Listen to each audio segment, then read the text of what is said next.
Cricket ಪಂದ್ಯಾವಳಿ ಆಯೋಜಿಸಿದ Ayaz brother. Ballari ನಗರದ ವೈದ್ಯಕೀಯ ಆಟದ ಮೈದಾನದಲ್ಲಿ ಕಳೆದ 10 ದಿನಗಳಿಂದ ಅಯಾಜ್ ಬ್ರದರ್ಸ್ ಅವರಿಂದ ಅಪ್ಪು ಕಪ್ ಪಂದ್ಯಾವಳಿಯನ್ನ ನಡೆಸಲಾಯಿತು.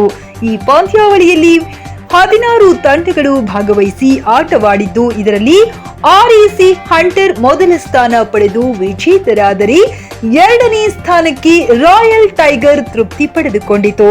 ವಿಜೇತರಾದ ತಂಡಗಳಿಗೆ ಮುಖ್ಯ ಅತಿಥಿಗಳಾಗಿ ಆಗಮಿಸಿದ ಮಹಾನಗರ ಪಾಲಿಕೆ ಮಹಾಪೌರರಾದ ಮುಲ್ಲಂಗಿ ನಂದೀಶ್, ಉಪ ಮಹಾಪೌರರಾದ ಡಿ ಸುಕುಂ ರಿಯಾಜ್ ಅವರು ಮೊದಲನೇ ಸ್ಥಾನ ಪಡೆದಿದ್ದ ತಂಡಕ್ಕೆ 1 ಲಕ್ಷ ರೂಪಾಯಿಗಳು ನಗದು ಮತ್ತು ಟ್ರೋಫಿ, 2ನೇ ಸ್ಥಾನಕ್ಕೆ 50,000 ರೂಪಾಯಿಗಳು ನಗದು ಬಹುಮಾನ ಮತ್ತು ಟ್ರೋಫಿ ನೀಡಲಾಯಿತು.